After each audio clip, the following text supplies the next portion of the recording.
Hey everybody, it's Jason from www.startwritingabook.com, and this video is coming out a little later than I wanted to, but unfortunately I got busy with some things, writing some chapters and doing grammatical corrections and all that kind of stuff. The holiday was this last weekend, so I had to adjust accordingly, like I spoke about in my last video, and no, I did not plan that. So we'll just jump right into it. Today I'm going to talk about characters and just a few things that you can think of, or a few things that I've done along the way that has helped me define my characters and figure out what they're all about and how I'm going to write about them. First thing I'm coming up with, and this is just because I had a hard time struggling with it in the very beginning, and there's still certain portions of it that jump out at me as the storyline goes along, is names and whether or not they mean anything. Personally, I want the names in my novel to have some form of meaning. My main character's name is Richard T. Doran, and everything in his name means something, Richard T. and Doran, which will be revealed later in the book, possibly in the next book, maybe not in this one. But all of my characters, the antagonist, the protagonist, all the side characters, the names are not random. They do have some form of meaning that will be revealed later on.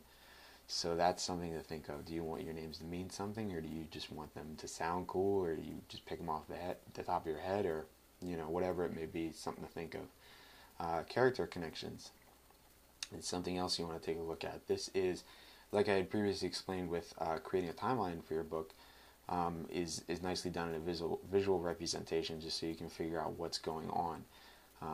My book jumps around in time frames, different years and things of that nature, so having a visual representation of who all the characters are and who they're connected to in what way, it's kind of like a spider web, definitely helps for me to figure things out.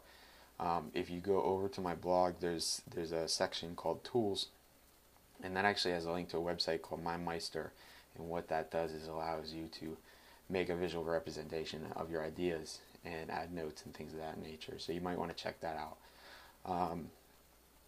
Beyond that, you want to take a look at their backgrounds. Once again, visual representation helps for this, listing everything down. Since my book jumps around quite a bit and between different time zones, my characters actually have different sections of their life that I have to define. So one definition for each character isn't really helping. The character at this time, has this kind of demeanor and acts this way, and then the character at this time has this kind of demeanor and acts this way. It changes throughout the book. So that's something that you definitely want to think of and write down if you're changing time periods quite a bit. Or also too, and this leads to my next point, is just information access. Deciding what information you want people to know about your characters and how you want to reveal that. My characters are fairly shrouded in the beginning of my book, and you get more information as the book goes along. And how are you going to add that into certain aspects? Like with my book jumping around in time, it's kind of difficult at times to figure out what I'm going to reveal where, or how I'm going to write certain sections of it and how much I want people to know at certain times. So once again, this is where visual representation definitely comes in handy, because it just allows you to figure, okay, this is going to happen here, this is going to happen here, this is going to happen there. And then in evolution too, what do you want from your character as the book or the story goes along?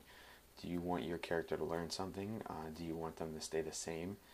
Do you want them to suffer or, be happy? Or what do you want to happen as the book progresses? And this is definitely going to feed off of the background that you know about your characters and the information access and how you're going to release it in your book as you go along. And then once again, just time. As I've been talking about in my book, there are different time zones. Is that something that you're going to touch on?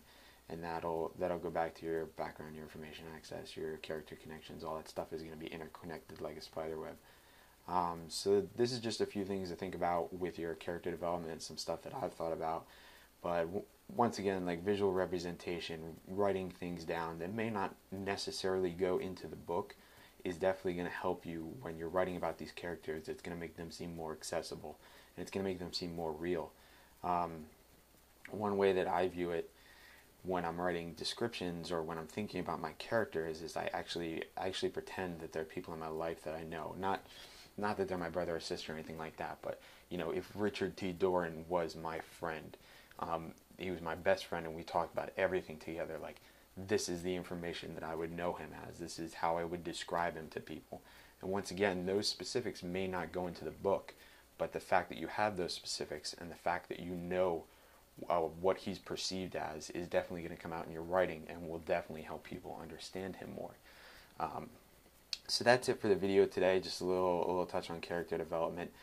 Next week, I'm going to talk about letting other people reading your work as you're progressing, and some of the things that I've noticed that there's often times that I don't notice corrections or grammatical things, and they're not pointed out to me until somebody else reads it, and I'm just going to kind of touch on that and the pros and cons of having other people read your work as you go along, and how that can help and how it couldn't help.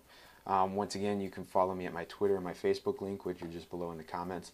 And I suggest you go over to www.startwritingabook.com and check out all the information that I've loaded up there. And if you have any questions, you can email me at jason@startwritingabook.com. Until next time, keep writing, and hope this video helped everyone.